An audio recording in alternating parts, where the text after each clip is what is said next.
जब नरेश का शरीर शांत हो गया तो संयमनी स्वामी धर्मराज बड़ा सुंदर रूप लेकर के आए और उनको आदर के सहित सम्मान के सहित ले गए। भूल तो सबसे हो जाती है इस भूमंडल पे। राजा ने जीवन में धर्माचरण किया था, पुण्य, तीर्थयाटन, दान, ये सब कुछ पाप हो गए थे। धर्मराज जी ने वहां जाकर के कहा किसी भी तरह का कोई भी इनको दुख न पहुंचने पाए, पर नरक इनको दिखाना पड़ेगा, केवल दर्शन कराना है नरक का, क्योंकि इनसे पाप बन गया है। और जैसी रुचि इनकी हो वैसे ही चलना, क्योंकि बहुत पुण्यात्मा, इसके बाद ये दिव्य लोकों को जाएंगे और स्वर्ग सुख भोगेंगे, प्रमाद न होने पावे। समस्त सेवकों से कहा, प्रणाम किया धर्मराज को दूतों ने। जेव ही वो नरक में प्रवेश किए, चारों ओर भयंकर क्रंदन मचा हुआ, लाखों चिल्ला रहे थे जीव, कोई उबाला जा रहा है, कोई काटा जा रहा है, मरना तो वहां है नहीं।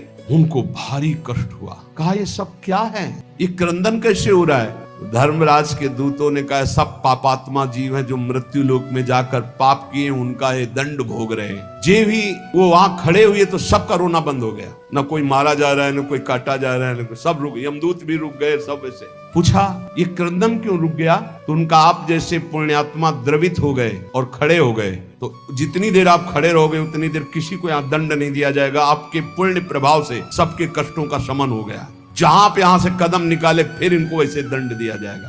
कहा महाराज मैं यहां से कभी नहीं जाऊंगा, मैं इतने प्राणियों को सुख देने के लिए मैं स्वयं नरक भोगूंगा, कभी यहां से नहीं जाऊंगा। उनका ऐसा हो ही नहीं सकता, केवल आपको नरक दिखाना, भोगना नहीं, क्योंकि आपको दिव्य भोग भोगने ऊपर के लोकों में जाकर के। धर्मराज के दूतों से कहा मैं यहां से जाने वाला नहीं, अपने स्वामी से बोल दो। अब वो बलपूर्वक तो निकाल नहीं सकते थे। धर्मराज के पास आए और कहा वो पुण्यात्मा राजा कह रहा है मैं नरक से नहीं जाऊंगा, क्योंकि सबको शांति मिल रही, इसलिए मैं यहीं खड़ा रहूंगा। धर्मराज जी ने देवराज जी से बात की, तो बड़ा पुण्यात्मा है, आपके लोक में आने वाला था, ये तो जबरदस्ती कर रहा है कि मैं नरक में रहूंगा।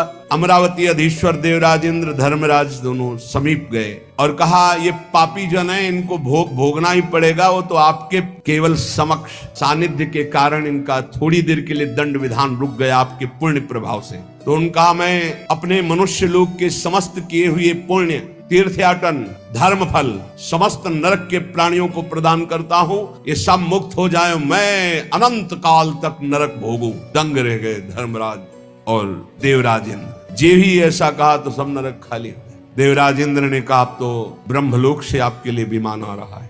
बोले क्यों? मैंने तो सब पुण्य अपने दे दिए इन लोगों को। बोले इसका पुण्य हुआ आपको, नरक के प्राणियों को आपने कष्ट रहित करने के लिए अपने सारे पुण्य दे दिए। इस पुण्य प्रभाव से आपका ऐसा पुण्य बना कि अब देवराज के लोक में नहीं, अब सीधे ब्रह्मलोक में आपको जाना है।